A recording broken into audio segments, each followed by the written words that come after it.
O amor cobre tudo, 6. Procurando curar a brecha. Primeira parte.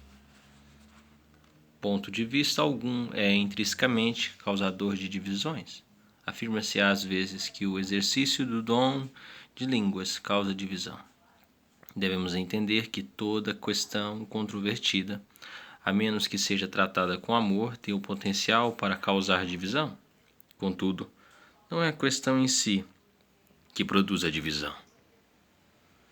Ponto de vista algum é intrinsecamente causador de divisões. Toda controvérsia, discórdia ou divisão reside não nos pontos de dissidência ou desacordo, mas nas próprias pessoas. E se as questões em pauta forem não essenciais, a causa da divisão estará na falta de amor. Toda divisão ou rompimento de comunhão, todo antagonismo ocorre apenas quando há insuficiência de amor de um dos dois lados. As brechas no corpo, por causa de pontos não essenciais, não são causadas principalmente por erro, nem mesmo por diferenças de opinião em questões duvidosas, mas única e exclusivamente por um motivo: a falta de amor ágape. Acredito que essa falta de amor é um pecado muito mais grave aos olhos de Deus do que o alegado erro que ocasionou o rompimento. Responsabilidades iguais? Poder-se-ia dizer que qualquer erro de doutrina ou prática a respeito da qual temos opiniões diferentes é prejudicial ao corpo. Declaramos ser essa a razão pela qual rompemos a comunhão.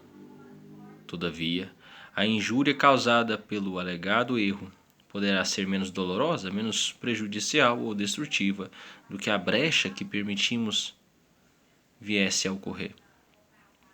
Embora os que não falam em línguas joguem a responsabilidade pela divisão no zelo dos que as falam, aqueles também poderão ser responsáveis. Será que a hostilidade dos anticarismáticos pode ser responsável pela divisão, tanto quanto a exagerada ênfase em línguas? É provável que os dois lados sejam igualmente responsáveis.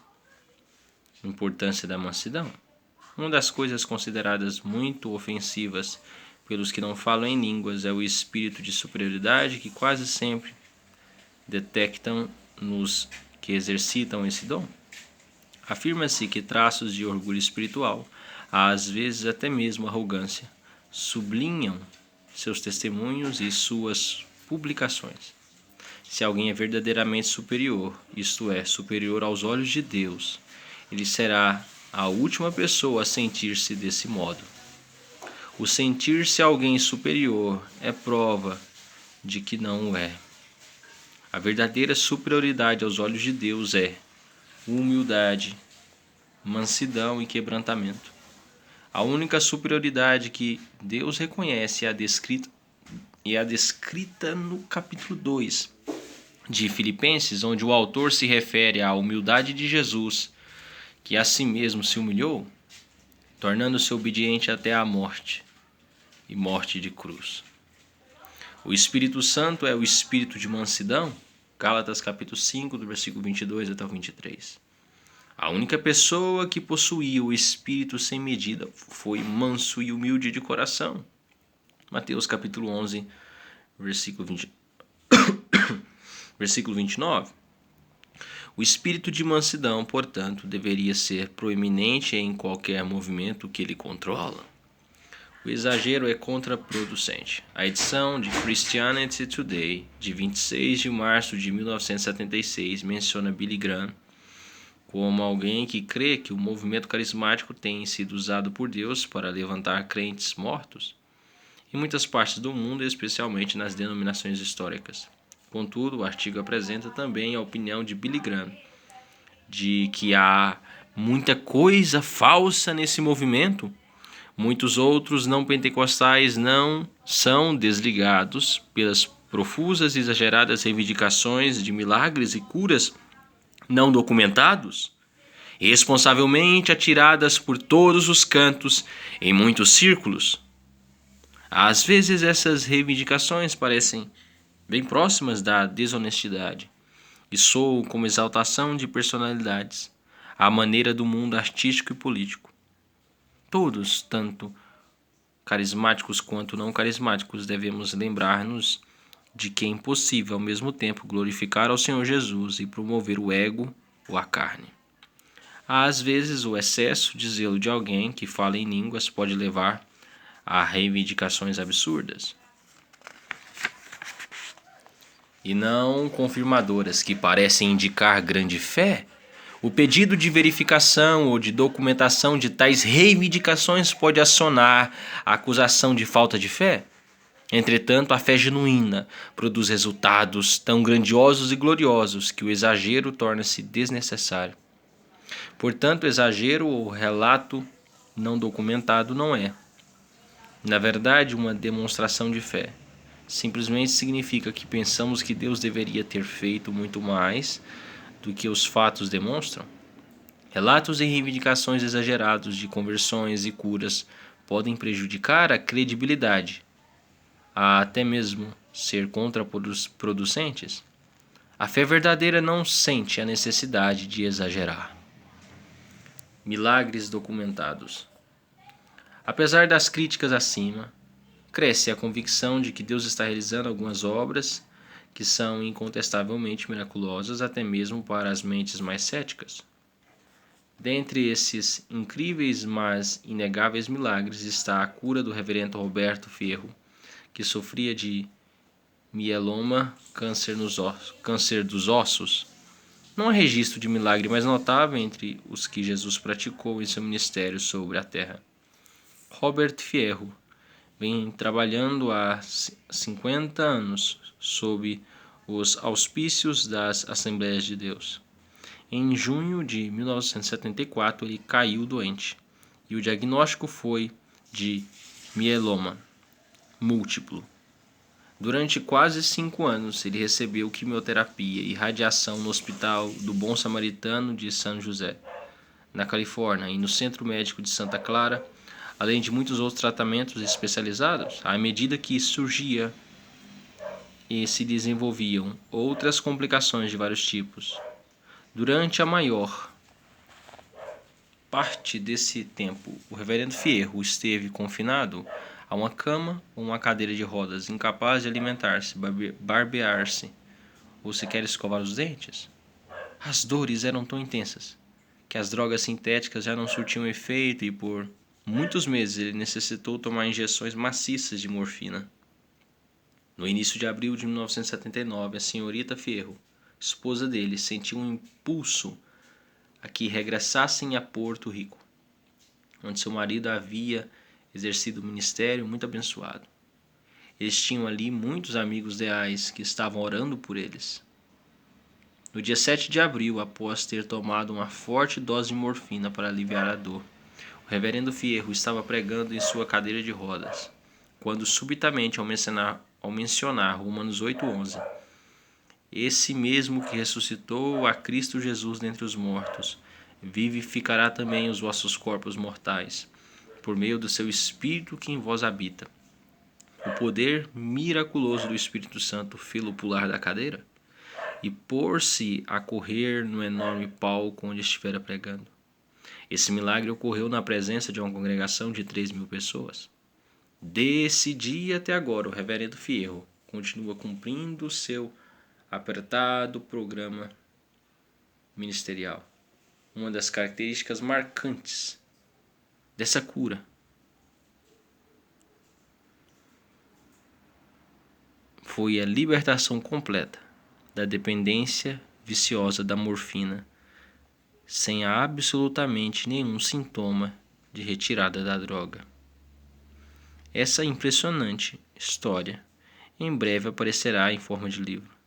Existe à disposição maciça documentação desse caso impossível, endossada por numerosos médicos especialistas e pelo registro de 2 hospitais. O segundo caso, o Dr. Richard Eby É bem conhecido em sua profissão de obstetra e ginecologista altamente qualificado. Ele tem colaborado como presidente da Faculdade de Osteopatia e Cirurgia de Kansas e da Associação Norte-Americana de Osteopatas, Obstetras e Ginecologistas. Foi cofundador do Hospital Park Avenue em Pomona, na Califórnia, e da Associação Hospitalar Osteopática da Califórnia. Funcionou também como assistente executivo da Associação Norte-Americana de Osteopatia de Chicago e como professor de obstetrícia da Faculdade de Medicina Osteopática de Kirksville. Em 1961, foi presidente da Associação dos Médicos e Cirurgiões Osteopatas da Califórnia. O relato da morte acidental do Dr. Ebai ao despencar da sacada de um segundo andar, caiu de cabeça para baixo, bateu num bloco irregular de cimento e rachou o crânio, cujo interior ficou exposto. Seu retorno à vida após permanecer morto durante 2 horas e sua cura altamente visível só encontra rival na narrativa bíblica da ressurreição de Lázaro. Essa história é eloquentemente narrada num êxito de livraria intitulado Arrebatado ao Paraíso. Outro notável exemplo do poder sobrenatural é o relato espantoso, mas totalmente documentado, do coma prolongado subsequente morte e ressurreição da senhora Betsy Mouse. A história assombrosa e miraculosa dessa irmã está narrada no livro Meu Vislumbre da Eternidade. Essas 3 pessoas ainda estão vivas e ministram por todos os Estados Unidos, pessoalmente, mediante vários veículos de comunicação. Todas as suas histórias podem ser muito bem documentadas. Não há necessidade de contrafações. Histórias como essas não se encontram à venda na base de 10 cruzados à dúzia, mas são frequentes e comprovadas. Todavia, se todos os milagres divulgados nos cultos de cura divinas atuais fossem verdadeiros, será que seriam necessárias todas essas técnicas promocionais bombásticas do tipo propaganda comercial política para a divulgação desse milagre?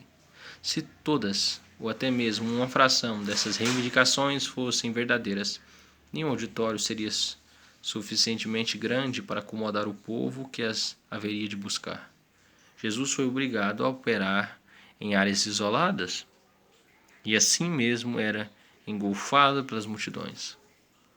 Alguns líderes de projeção do movimento pentecostal têm reconhecido a importância da comprovação dos fatos. O fracasso em não reconhecer a importância da comprovação dos milagres, aliado aos relatos descuidados e exagerados de conversão e curas, pode entristecer o espírito e retardar um derramamento maior que o mundo está aguardando. Embora a necessidade talvez não seja a mesma, muitos acreditam que todo o poder necessário para operar maravilhas está à nossa disposição hoje, como esteve disponível nos tempos bíblicos. Entretanto, a fé não pede, nem precisa de apoio de contrafações. Estas palavras não são escritas por alguém que não simpatiza com o movimento carismático. Logo após a Primeira Guerra Mundial, fui curado de tuberculose em um último estágio. Minha incapacidade por doença foi considerada como tendo sido provocada pelo serviço militar e, assim, passei mais de 3 anos em hospitais de veteranos da guerra e frequentei hospitais sem internação sob supervisão da comissão de veteranos. Então fui miraculosamente curado, no cantinho onde dormia. Durante mais de 54 anos venho experimentando a vida divina e agora, à idade de 84, ainda estou ativo num ministério que exige muito de mim.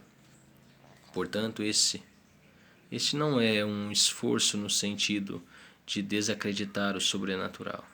Estou pessoalmente convicto de que a vida de cada crente devia ser uma demonstração do sobrenatural. Deploro tudo quanto tenha sabor de falsificação, mas fico a imaginar se essa falsificação é pior aos olhos de Deus do que o ceticismo, a incredulidade que tenta atar e limitar a Deus, e que é tão prevalecente em muitas persuasões eclesiásticas. Deploro grande parte da atividade rotulada de carnal no movimento carismático. Mas imaginam, se a dúvida e a incredulidade descaradas, o cativeiro mortífero e o culto desequilibrado de muitos não carismáticos e anticarismáticos não sejam igualmente carnais? Será que é preciso enorme quantidade de falsificações e exageros a fim de equilibrar a infidelidade e o ceticismo da chamada igreja conservadora? A questão é, porque sentimos tanto medo da carne e do emocionalismo, mais do que tememos a carne do formalismo, do ceticismo e da incredulidade? São os tradicionais moribundos e o culto fossilizado menos carnais do que reivindicações exageradas e hiperemocionalismo? Se estivermos com máxima honestidade tentando evitar a carne, não deveríamos considerar todos os sintomas da carne de igual modo anátemas? Novo apelo à santidade. Outras objeções levantadas pelos não pentecostais incluem acusações de lassidão moral, frouxidão dos padrões de conduta, em particular no que se refere a casamento, divórcio e novo casamento. Alguns veem a tendência da parte de alguns pentecostais de aceitarem e seguirem um estilo de vida mundano. Embora um líder pentecostal seja mencionado como tendo afirmado que o objetivo do batismo do Espírito Santo seja exclusivamente o poder, nada tendo que ver com a santidade de vida, outros preeminentes líderes do movimento discordam. Na edição de janeiro-fevereiro de 1978 de Logos Journal, Jamie Buckingham reconhece a necessidade de um estilo de vida mais disciplinado entre os carismáticos. Na página 9 desse periódico, diz Buckingham o seguinte: estou antecipando a nova chamada à santidade de vida. Muitas acusações atiradas contra os carismáticos quanto ao seu modo livre de viver são verdadeiras. Líderes piedosos estão convocando todo o movimento à pureza. Não se pode ser cheio do Espírito Santo sem desejar limpar sua vida pessoal. Eu gostaria de acrescentar a minha convicção de que a pessoa não pode ter nascido de novo, de verdade, se não quiser purificar-se. Não posso falar por Jamie Buchan, mas creio que ele também concordaria comigo. Apelo de um reitor de faculdade. Outros líderes pentecostais preocupados com o problema têm manifestado opiniões semelhantes. Um deles é o Dr. Othal Madge Spence, presidente do Seminário Bíblico Herança de Dunn, Carolina do Norte. O Dr. Spence possui formação pentecostal e trabalha na instituição de ensino pentecostal. Um artigo que apareceu na edição de setembro-outubro de 1973, a revista Fé para a Família, publicada pela Universidade Bob Jones, o Dr. Spence diz: houve uma época em que o viver santo no dia a dia e não falar em línguas era o teste final do movimento pentecostal. A tendência hoje é rebaixar a vida separada de santidade e enfatizar o assunto das manifestações do Espírito Santo e do falar em línguas. O pentecostalismo histórico nasceu num contexto wesleyano ou de santidade. Hoje a expressão estática do falar em línguas está tornando a marca do pentecostalista. O contexto wesleyano está desaparecendo de modo definido do cenário pentecostal. A doutrina da santificação dissocia-se do conceito pentecostal. Ora, o mesmo tratado da santificação bíblica teria ajudado a manter a posição dos pentecostais. Aumenta o choque entre o poder e a pureza. O Pentecoste e as línguas com frequência são usados como ferramentas a fim de obter-se certo tipo de poder no movimento pentecostal que se está tornando cada vez mais perigoso para seu povo. Uma vida consagrada, verdadeiramente cristã, separada do mundo materialista de nossa época, teria fortalecido nosso povo na batalha contra a promiscuidade e a lassidão moral de nossos dias. Contudo, o que aconteceu a muitos metodistas há anos passados está acontecendo agora aos pentecostais. Os primitivos padrões de vestuário, diversão e divórcio cedem lugar a um mundanismo generalizado dentro do pentecostalismo. De súbito, as fortes convicções de ontem são varridas por essas tangentes de forma tão extremada que choca a alma revestida de princípios bíblicos. Parece que muitos agora exploram o evangelho a fim de ganhar os prazeres materialistas porque anseiam. O padrão bíblico de uma vida separada está sendo taxado de arcaico e legalista, com a opinião de que agora o pentecostalismo é adulto. Embora o moderno pentecostalismo enfatize fortemente a evangelização, com frequência trata-se de uma evangelização rasa, que não pode substituir as crenças fortes e salvadoras de almas de ontem, nascidas de muita oração e bom testemunho. Tem-se dado enorme ênfase ao doce Espírito Santo e ao amor, sem a percepção de que vivemos num desesperador tipo de conflito e apostasia. Para muitos, a apreciação acima do Dr. Spence parece justificada. A maior parte das denominações, inclusive as igrejas tipo Santidade, tem sofrido uma deterioração geral dos padrões éticos de santidade no viver. Seria mesmo de esperar que houvesse convicções mais fortes a respeito de padrões éticos, incluindo separação do mundo no aspecto externo, nos divertimentos e em outras práticas mundanas, da parte dos que sobressaem na obra do Espírito Santo, já que o Espírito é santo. Espera-se encontrar um grau superior de pureza e uma separação mais estrita do mundo, como ênfase da renovação carismática. Tem-se dito que se alguém quiser contemplar um grupo de crentes que parecem mundanos, vá a uma reunião ou convenção carismática. Todo protesto contra essa situação recebe imediatamente a marca de legalismo insuportável. Divórcio e novo casamento. Alguns carismáticos e alguns não carismáticos simpatizantes estão preocupados com a aparente perda de convicção referente a divórcio e novo casamento entre os líderes espirituais e eclesiásticos. Para alguns parece muito enigmático, para não dizer que princípios bíblicos talvez estejam sendo violados, que tais líderes estejam frequentemente se divorciando e casando de novo, às vezes mais de uma vez. O que é que faz que pessoas casadas várias vezes sejam apresentadas por toda a parte como conferencistas, líderes espirituais, personalidades salientes do rádio e da televisão? Embora pareça que alguns tenham desenvolvido ministérios frutíferos, será que não há alguma coisa errada com um sistema que livremente tolera essa prática? Fala um respeitável líder.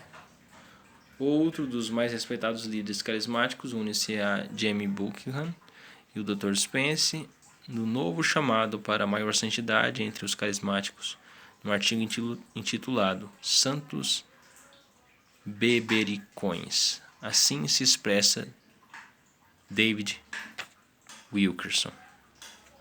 A atitude permissiva para com o beber socialmente entra rápido nos círculos eclesiásticos mais conservadores. Tenho falado em convenções de carismáticos em que milhares de santos, cheios do Espírito Santo de Deus, ergueram as mãos em louvor e adoração, e após a bênção apostólica, muitos se dirigem ao estacionamento, abriram os portas-malas, sacaram garrafas de cerveja e as passaram ao redor, aos companheiros de adoração. Outros, entre as palestras, pediram aperitivos com suas refeições no restaurante. Voltaram às reuniões falando línguas enroladas. Recuso-me a ceder à crescente pressão do mundanismo, sob o disfarce de liberdade espiritual. O que é que aconteceu conosco santos de Deus. Quando somos capazes de nos assentar indolentemente e não repreender a moralidade que sofre erosão progressiva na casa de Deus? Creio na graça livre, mas não na licenciosidade. Creio na justiça que Cristo nos concedeu pela fé, mas também creio que a santidade de Deus exige que nem por elas vos contaminareis, para não serdes imundos.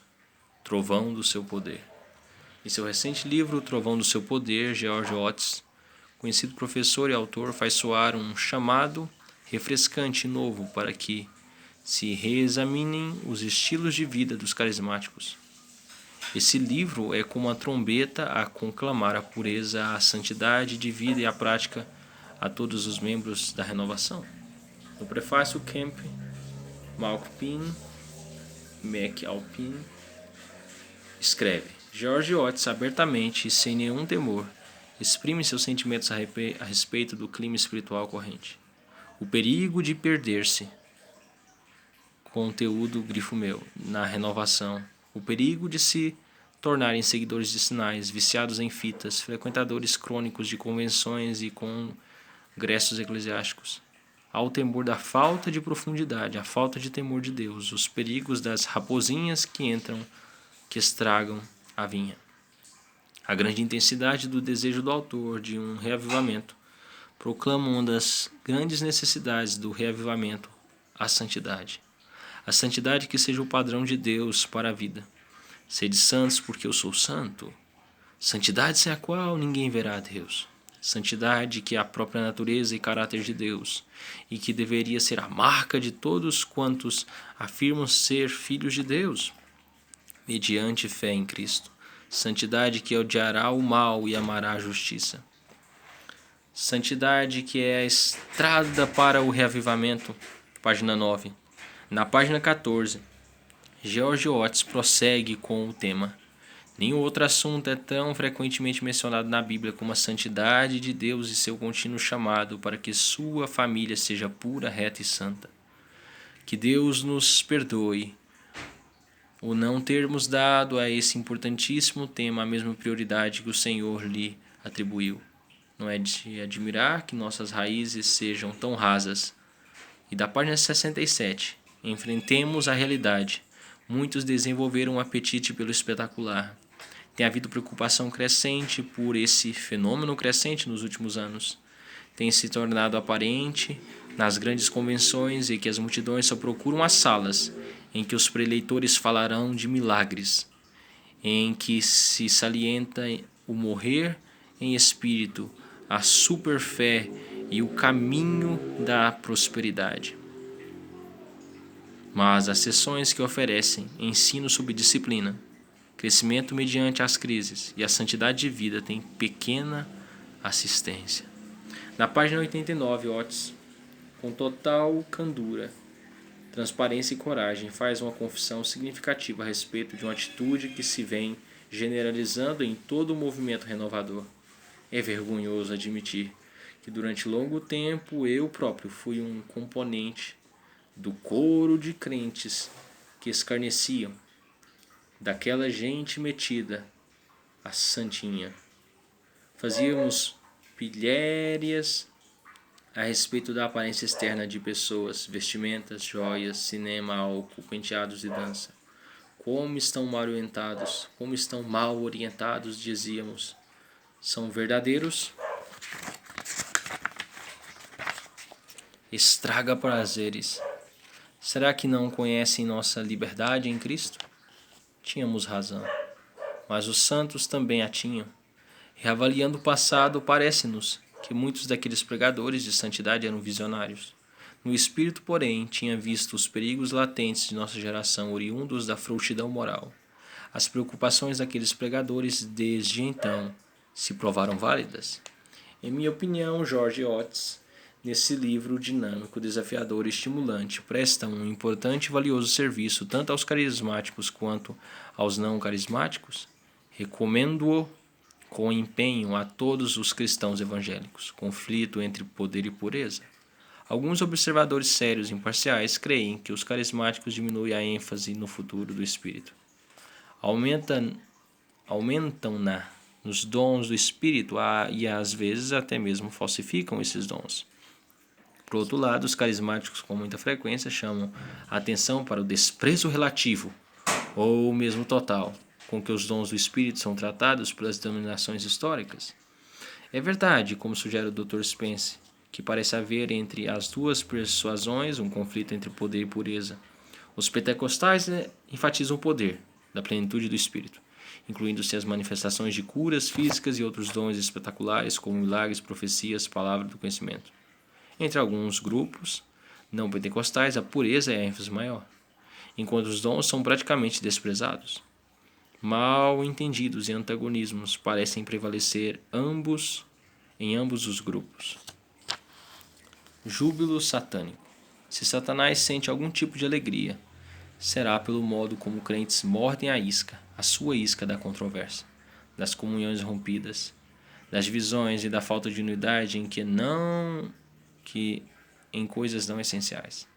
Pode ser que ele não experimente alegria, mas certamente sente algum júbilo em face das questiúnculas que dividem e fragmentam a igreja. Embora nenhum elemento não essencial por si mesmo constitua fator divisório, praticamente todas as divisões na verdadeira igreja surgiram a partir de doutrinas não essenciais à salvação. Isso significa que todos os rompimentos de comunhão dentro da igreja autêntica têm de ter sido inspirados pelo diabo. Portanto, a questão não é quem tem razão e quem não a tem no corpo de Cristo. A verdadeira questão é o amor ágape. É possível uma pessoa estar certa na teoria e na teologia, e ao mesmo tempo errada no espírito? Outra vez levantamos a questão mais importante. O que é que tem maior importância? Possuir a opinião certa ou o espírito certo? Quando é que se possui o espírito errado? Quando o crente está errado no espírito, o Espírito Santo reage com um testemunho interno de tristeza. Isso quer dizer que ele está dizendo que o amor, no espírito certo, é mais importante para ele do que pontos de vista absolutamente corretos. Ele pode abençoar e efetivamente abençoa aqueles que adotam perspectivas contrárias em coisas não essenciais, mas ele jamais abençoa a falta de amor. Escalando perspectivas controvertidas, mais uma vez acentuamos: há apenas uma resposta à divisão por causa de pontos não essenciais, a qual é o crescimento em amor ágape. A resposta jamais virá de outra forma, visto sermos seres caídos, decaídos. A unidade da fé, como acordo doutrinário, jamais virá. Se a resposta à oração de Cristo, na qual ele pediu unidade em João 17, acontecer desse lado da eternidade, será na base da unidade do Espírito. Isso quer dizer que nós deliberadamente cessaremos de permitir que nossas opiniões sobre pontos não essenciais produzam rompimentos de comunhão? Se Deus não rompe comunhão conosco por causa de opiniões a respeito de coisas não essenciais, por que iríamos nós romper comunhão uns com os outros? Será que não conseguimos ver que o aumento das controvérsias ao ponto de romper-se a comunhão é satânica? Os recursos do amor são suficientes. Deus sabe que mentes decaídas jamais podem chegar a um perfeito acordo e unidade em base doutrinária, intelectual e conceitual. Ele sabe que muitas controvérsias intelectuais jamais serão esclarecidas neste lado da eternidade. Se um dia a oração de Cristo pedindo unidade for respondida na terra, será por um método diferente? E esse método é o amor crescente. O amor jamais acaba, 1 Coríntios 13:8. E isso significa que os recursos do amor são sempre suficientes.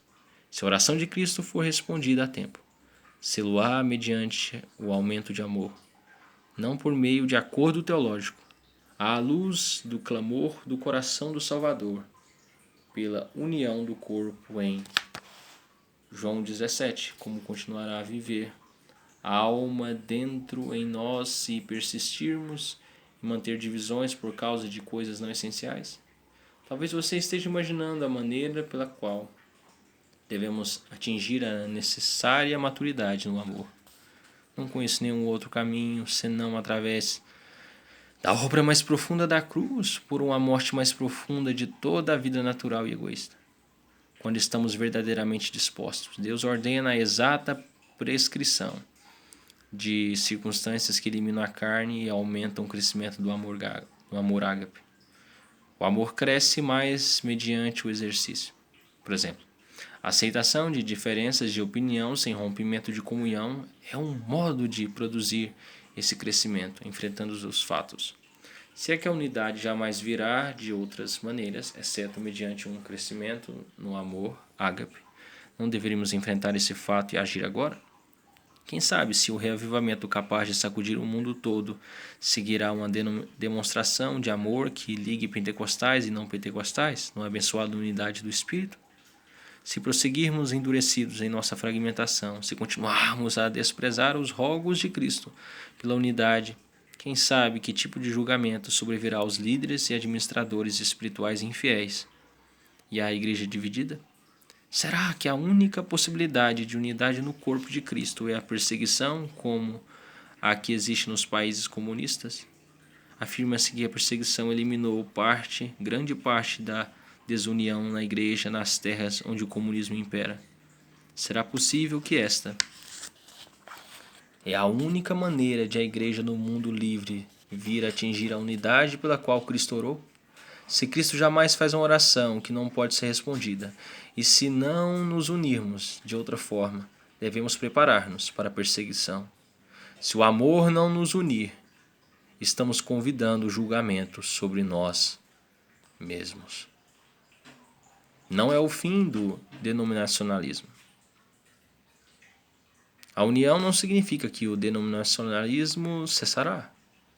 Significa apenas que o amor ágape se erguerá como um dilúvio poderoso até que todas as barreiras e muralhas de separação sejam inundadas e deixem de dividir. O amor ágape é o que tem origem em Deus. Ele nasce de amor a Deus. Esse amor deve suplantar meu amor pelas minhas próprias opiniões e julgamentos. Menos do que isso não é amor ágape, é autoadoração. Essa qualidade de amor não apenas eliminará todos os antagonismos e hostilidades denominacionais, como também as divisões mutiladoras, destruidoras de personalidades e tradições dentro das próprias denominações. Além disso, esse amor resolverá todos os problemas de facções, partidos e panelinhas dentro das igrejas locais. Havendo esse tipo de unidade, nada poderia impedir a invasão mundial do reino, introduzindo o retorno do Senhor. Se o meu povo, que se chama pelo meu nome, se humilhar, orar e me buscar, e se converter dos seus maus caminhos, então eu ouvirei dos céus, perdoarei os seus pecados e sararei a sua terra. 2 Crônicas 7,14. A desunião é um dos maus caminhos dos quais devemos arrepender-nos, a fim de evitar o julgamento. O perigo da ênfase exclusiva. Alguns observadores qualificados admitem que há uma diferença distinta na ênfase entre algumas denominações e os movimentos carismáticos. Concordam em que parece que aquelas sublinham a pureza, enquanto estes enfatizam o poder. Como disse o Dr. Spence, parece haver um conflito entre as duas alas quanto ao conceito básico de vida espiritual. Segundo alguns analistas, de acordo com as escrituras, parece que as duas ênfases são igualmente importantes. Não é possível enfatizar demais a pureza, mas é possível dar-lhe ênfase com exclusividade exagerada. Pode acontecer que cada ala seja igualmente culpada de falta de equilíbrio e necessite aprender com a outra. Algumas denominações podem ter sublinhado a pureza com muita exclusividade, enquanto os carismáticos podem ter dado ênfase ao poder com exclusividade. Até bem recentemente, essas denominações pregavam um padrão severo de separação do mundo, como representado pelo mundo de Hollywood, e destacava a pureza de coração e de vida, libertação do orgulho, do mau gênio e de outras manifestações carnais. Contudo, seus mestres têm deixado de ensinar a respeito dos dons do Espírito Santo. Vêm ensinando que a pureza é poder, mas confinaram a operação desse poder principalmente ao reino do Espírito, pela demonstração do viver santo tanto no exterior como no interior. Sua ênfase à ética como um teste de vida cheio do Espírito levou muitos carismáticos a acusá-los de legalismo. Por outro lado, o dinamismo que caracterizou os primeiros dias do movimento parece, em grande parte, ter se dissolvido. Desprezando os dons, embora insistam num elevado padrão de ética, no poder que possibilita viver uma vida santa. Separado do mundo, a maioria dos mestres e teólogos que enfatizam a santidade têm desprezado os dons do Espírito, como curas, profecias, palavras do conhecimento e da sabedoria, fé e operações de milagres. Reconhecem a operação de todos esses dons da igreja primitiva. Embora não ensine que os dons tenham cessado com a era apostólica, como ensina a teologia reformada. Negligenciaram esses dons de tal maneira que seu silêncio é quase equivalente à posição reformada. Todos esses afirmariam inequivocamente que Jesus Cristo ontem e hoje é o mesmo. Jesus Cristo é o mesmo ontem, hoje, eternamente, e o será para sempre. Contudo, muitos limitam seriamente essa posição. Essa diferença é básica. Poucos concordariam em que, se Deus tivesse a oportunidade, todos os dons do Espírito estariam presentes e atuantes na igreja hoje, na mesma proporção como na igreja primitiva. Entre eles há um temor indevido do fanatismo e um medo ainda maior de falsificar os dons do que entristecer a Deus pela incredulidade. Não se sabe que atitude é a tragédia maior. A incredulidade ata as mãos de Deus tão verdadeiramente quanto a falsidade, o engano e o exagero o entristecem. É certo que a incredulidade e todos os outros erros são carnais. A essa altura sugiro novamente que o problema real não é quem tem razão e quem não a tem, nem mesmo quem quase tem razão. O problema é a deficiência de amor, a apreciação adequada da supremacia do amor ágape, isto é, do amor ao próprio Deus. Eliminaria todos os maus entendimentos e antagonismos, elevaria todos os grupos acima das controvérsias causadoras de divisões, uniria o corpo fragmentado de Cristo e traria grande alegria ao Senhor.